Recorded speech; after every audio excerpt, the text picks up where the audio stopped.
Welcome to the program, Aliza Vellani. Hello, hello. Thanks for having me. Well, thanks for coming on the show. Of course, season two of Sweet Tooth dropped um, roughly about 6 weeks ago now. Yeah. Yeah. And since it has, in those past 6 weeks, it's been announced that the third and final season will be coming out on Netflix. So it's a very hmm exciting time for everybody there, I know. But this season two, God, like I thought season one was rough, but It, this it kicks one, it up a notch. It yeah, does. Yeah. yeah, this one it feels like because like in the first season you got like the unit of the Sings, and in this second season, of course we're dealing with like the hybrids are being experimented on by Dr. Singh, and of course the last men are trying to win their war and everything like that. But really, when it boils down to Rani and Aditya, it's a story about a marriage that's in jeopardy. It's two people growing apart. Their morals are like conflicting. And and I know you've talked about it before, there's a little bit of Macbeth, Lady Macbeth in there as Yeah. well. So what Very was it? Lady M. Yeah. What was it like to tackle this season? Like, were you really excited with everything you got to work with? Oh, I was so excited. I mean, I think I was as much in the dark as anyone when I was first looking at season two. I didn't know what Jim Mickle was going to have up his sleeve. And there were so many theories out there. First of all, there was, theories that Ronnie was going to turn into a hybrid. There were theories that she was actually going to be the evil one. Yeah, so there were so many different theories out there that I didn't quite know where they were going to take it.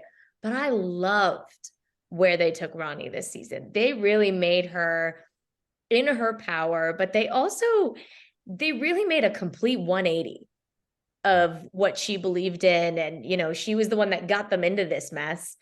And then she was the one to pull the plug and say, you know what? I don't think this is working for us anymore.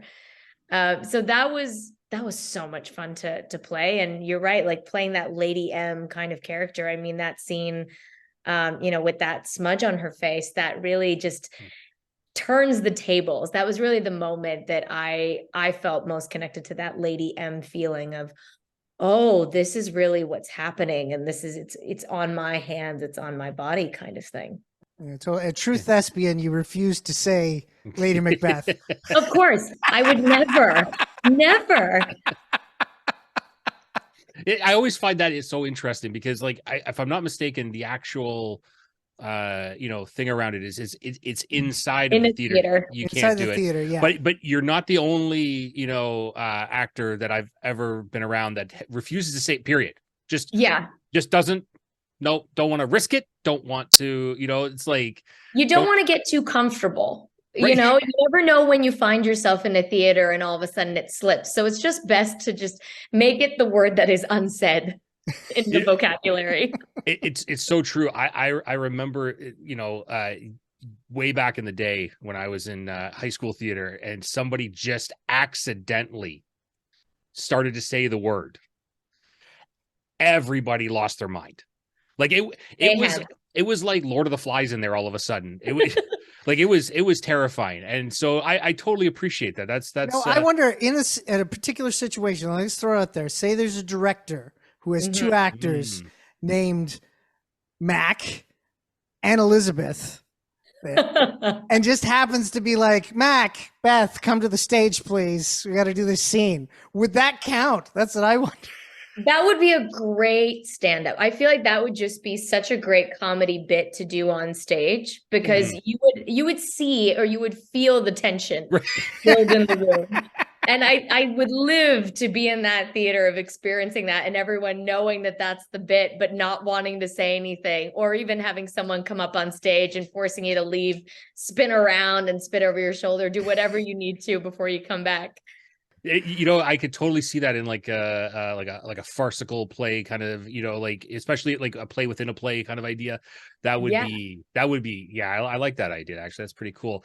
But going back to, I'll be kind and I'll say Lady M. That whole motif. You're not kidding, right? Like as you watch the series, there's so many times that we see Ronnie who just is manipulating everything, you know, And I kept wondering, I'm like, is this gonna be the part where it falls apart? Is this the scene where it falls apart for her? And then it was like, no, it's not this. Is this the scene where it's gonna fall apart?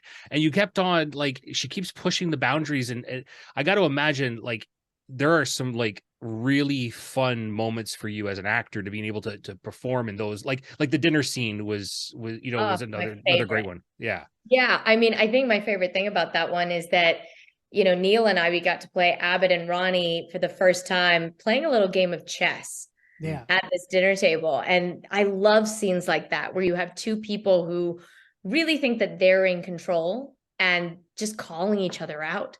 I think it was the most amazing feeling just seeing, Abbott come in there and say, "You seem like a woman that cares about results." And that one just stings. And like for me, that was the moment of realizing that Ronnie is coming into this stage of awareness. She's starting to realize who she is and what part she plays in this whole madness of, the four of them on this dining table. And for me, I think that just speaks to what it is to be a woman in power, and how you have to hold on to that. You, like, when you see a woman in power, you see how hard she fights to keep herself at the top. Yeah, no, well, I shouldn't say yeah, I know, because I don't know. To be fair, I personally don't know, but you're right. I can only imagine how like trying that could be on the psyche, right? Like, especially in this universe where your characters live, it's not exactly like a regular world. It's after the crumble. There's this Yeah, killer virus. There's armies. There's infighting. There's just everywhere you turn. Like, you manage to escape the idyllic, crazy neighbor scenario and just move right into crazy dictator scenario. exactly. And they're survivors. And when you see survivors, I mean, there's interesting choices people make in a survival mode. And I think that's where Ronnie has lived for so long, especially living with the sick, is going from one scenario to the other and never really finding an end. And that's where I think it was really interesting to see her break the pattern. And that's where the showrunner and the creator of the show wanted to really have Ronnie, break the cycle. Yeah, because we see her turn when she's like faced with the outcome of some of her choices. When you start to see small children getting experimented on, like, whether directly or indirectly, I think that would change a lot of people's opinions. But it definitely, to your point, Ronnie's life up to this point is looks like it's been rocked quite a bit when we get into this by the midpoint of the season. And of A course, little bit. Yeah. yeah, of course, there's also the an out damn spot kind of moment for her as well there in the laboratory, which really sets the tone. It's it's some interesting stuff. Watching it though, and seeing, of course, what Ronnie's going through and how she feels, and of course she's still dealing with this virus inside her. At the end of the day of shooting, which is a long day and is physically demanding in itself, but playing a sick and tired person must make you so exhausted on top of that. Yeah, it fluctuated for me. There would be days where it would be such a heavy day. I mean, there were times where we had done variations of different arguments between the sings. So we would go really big with it and screaming and shouting, and then we'd go really intimate. And so we were playing with those levels for hours. And those would be the days that would feel really exhausting. But then there would also be moments where I would have such an incredible day on set where we would hit the right moment, or it would be so interesting, something unique would happen. And even though I was playing someone that was so drained, so sick, and having these waves of anxiety attacks constantly, it was actually a huge relief. There were days where I'd get off set and everyone's like, "Are you okay?" And I'd just be like, "I feel great." And I would have this kind of relief being like, "Oh, well, I'm glad I don't need to take that back home with me." So it was a bit of both. It depended on the day, but there were definitely some moments where I had to wrap myself in a blanket, have a cup of tea, and just say, "Well, that was a hard day, but it wasn't my day." Right. And is that the point where you got addicted to K-dramas? Yes, that was the time I got addicted to K-dramas. It's a rabbit hole. You start and you can't stop. Because there's so many of them. That's the one thing. You go on Netflix and there's, I would say, at least 100. There must be 100 because I've watched at least 20 at this point. So yeah, it's not it's my little surprising. secret. Well, honestly, like it's like I remember, like, 15, 20 years ago, kind of the explosion of anime coming in, like, and people getting all into anime, and that was really super cool. I was a big fan for years before that, and I was just like, oh, this is great, everybody's on board. And now all of a sudden, out of nowhere, over the last like 5-10 years, like K-dramas have just like really exploded. Everything has, like, K-pop as well is like huge here now. Yeah. Well, actually, there was even like Japanese like storytelling as well. The fact that Alice in Borderland, I became completely obsessed with that show, and they did such an incredible job. But that show is dark. Right. If you want to talk about dark, if you're a Squid Game fan and in that side, you go to this version for a Japanese show. It is just so well done. So I'm definitely one of those people that loves finding international shows to watch because it opens up a whole new world for you. Yeah, totally. We got some emails coming in. First one from Donna L, who writes, "Hey geeks, I'll bite. Happy birthday to the old man, aka Andrew Young. Best to you. Thank you very much. But the old man and myself are two separate people. Completely different people." Somebody talking about me? Yeah. They're wishing you happy birthday for some reason. It's not my birthday, though. I know. I don't even remember when my birthday was. It's been so long ago. It's been eons. But thank you anyways. But no, it's Andrew's birthday, so happy birthday to him. Well, thank you very much. We also got an email in from Steve E, who touches on a few things here. Hello, Andrew, happy birthday to you. Sweet Tooth rocks. And then he gives his rating for The Machine, a 5. And then his question to both you and I, Mr. Green, is Mark Hamill is still a thing? Of course. He's been a thing this entire time. Like, come on. Yeah. He's the godfather. Yeah, that's right. And then John T writes in, "Hey, only me again. Happy birthday to Andrew. The Machine blows. I like Aliza. Very nice actor." There we go. Well, that's sweet. Thank you. Getting some love all around for everybody. It's good. For everybody except the Machine there. He did not like the Machine. Hey, that's...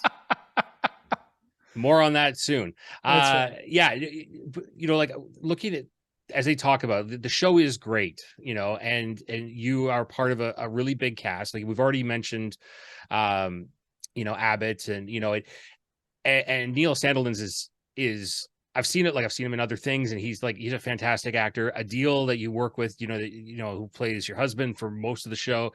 Yeah, he's a fantastic actor. Like you got to work with some like really talented people throughout doing this show, and I'm just like, was that just a joy to come to set every day to work with these talents? Absolutely. I would say I spent more of my time on set in awe. There was very few times where you would see me near the trailers. I would always just like leave my phone in there and say, am I allowed to just duck in and hang out by the monitors? Because you got to just watch so many of these incredible scenes, and you got to watch these actors work and really work and find those moments. And like the entire team that they have, the directors they brought on, the crew that they had there in New Zealand, they had the best people all collaborating. And you realize the joy in finding a team that's willing to work together and collaborate to focus on the story first. Because, as actors, we can be a little bit narcissistic sometimes and be like, this is what I want for my character. And I want this story to happen. But when you have a group of actors and creators that all want to come together and put the story first, that just becomes such a joy. And you end up learning so much from that experience. Yeah. The other thing I found interesting about this season is that, like one of the great things about getting to talk to you tonight is the fact that like you're kind of, even though Christian Convery, who plays Gus, is like quote unquote the lead in season 2, it's kind of, it's kind of you and Adil. Like you guys are like pushing the story through this entire season. Yeah, it made me feel like a classic theatrical, like two-hander, drama about a broken marriage. That's what it felt like to me. Oh, it was really heartbreaking. There were times where we were like, we spent the first season, building these two together and they're a united front. And then episode by episode, you just see that slowly the strings get pulled until there's nothing left. And it at that very end of the episode, you really do feel like there is nothing left to do but what Ronnie does. And I love the fact that they made that choice and we decided to go that way of having Ronnie finding her truth and deciding to take matters into her own hands.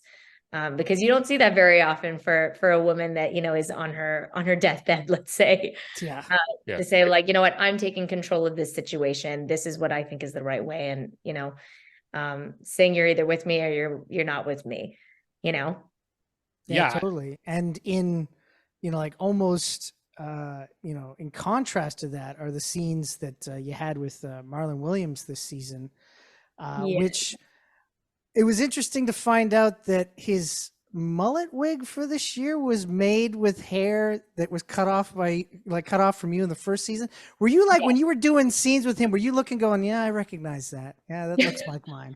Well, I didn't know for the first 6 to 8 weeks of shooting. Oh yeah? I had no idea. I remember because my hair is normally, quite long. And so we had to cut it to bring it back to season 2. And I had told them, I love donating my hair. So if we can donate it. And they said, we're using a little bit for some of the hybrid tails. And so it might show up somewhere. And then, of course, I'm talking to Marlon about how, he had to get extensions put in instead of the original mullet he had for season 2. And I was like, they did a great job. It looks fantastic. And he just leans over and goes, well, it's yours. And I'm just at this point. I'm like, stop. He goes, yeah, it's yours. And I could not process that information for a solid half of a day.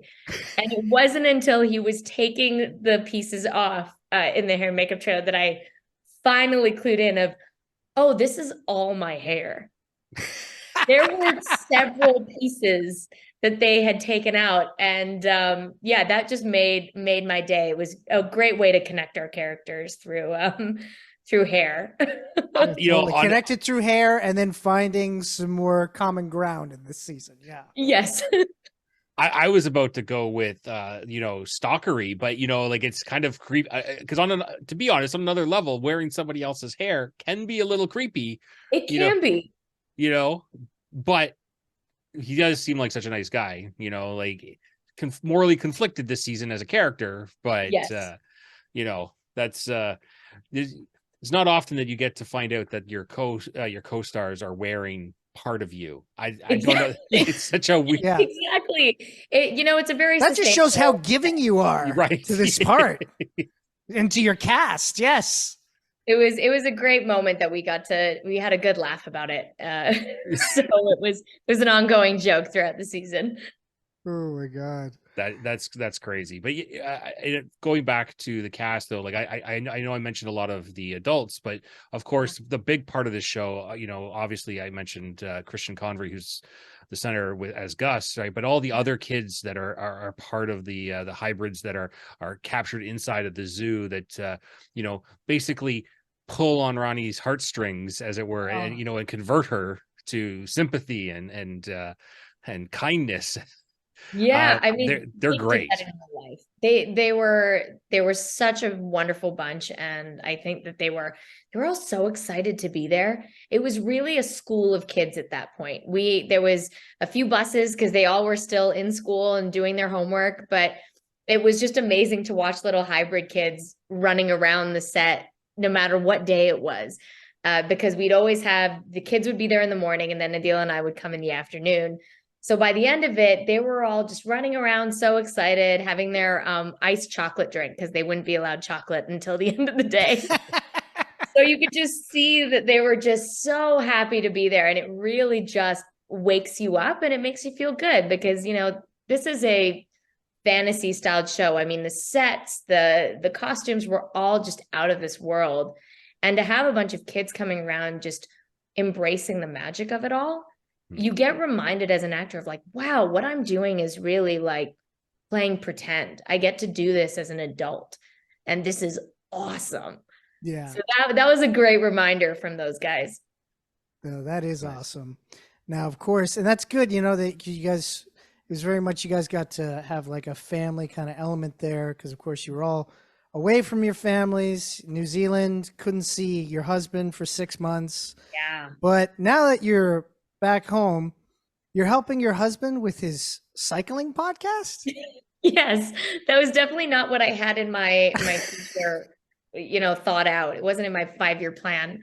But yeah, my husband's a gravel cyclist in BC, and he was doing that while I was in New Zealand. That was kind of the two worlds we were in. And when we came back, there were just so many people that he got to meet. And in my head, I was like, you know what? Like, you should talk to all these people. And, the world of podcasts is still a thing. Why not do that? And I guess I dug my own grave, because I ended up turning my living room into a set every Saturday for about 2 months at 5 a.m.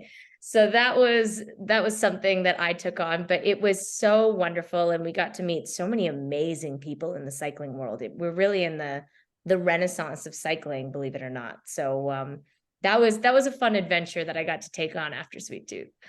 Nice. Yeah. It's not often that I hear cycling being referred to having its own renaissance. That's but hey, like everything goes around, comes around again. That's right. Like cycling. Yeah. Yeah. And you'd realize in the gravel cycling world, it's a bunch of very zenned out guys that have a real adrenaline junkie mentality as well. So you get to meet some really interesting personalities, that's for sure. Okay, I got to ask you a question now, because I thought that's what you said, but like I wasn't sure, but now I am sure, and I'm still confused. What is gravel cycling? Oh my gosh, now my husband's gonna yell at me if I get this wrong. Don't get this wrong. Yeah. So essentially it's a form of cycling through trails.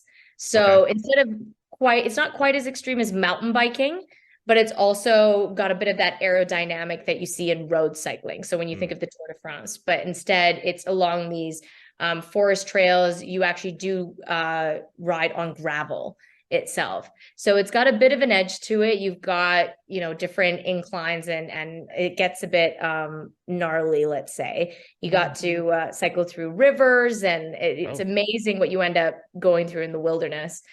So you can do that from a 2-hour race to even something that's 9 hours, which is 9 hours. Blows my mind. I know, right? And my husband was a shell of a human when I saw him after that one. Oh my God. I just think about the wipeouts. The wipeouts suck on gravel, definitely. Yeah. And the bikes that just get broken in half. I mean, it's when you see some of the carnage that comes out of those races, you're just thinking, oy.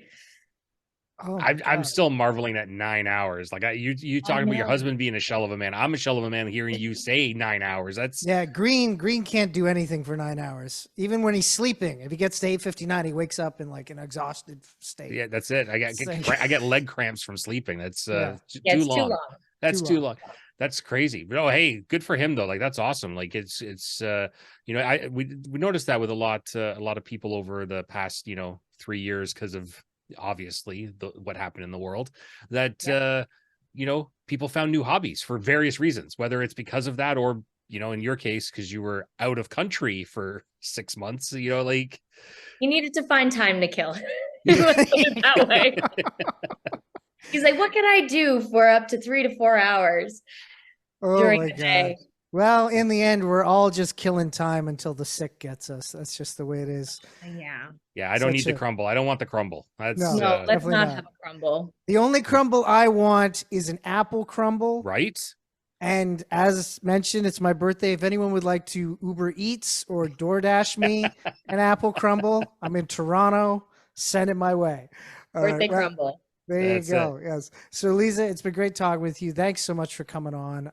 Looking forward to your next projects coming down the pipe, and such an amazing job in Sweet Tooth. Oh, thank you so much. It was so great to chat with you guys, and I hope to be back soon. All right. Have yourself a great night. Bye, everyone. Bye.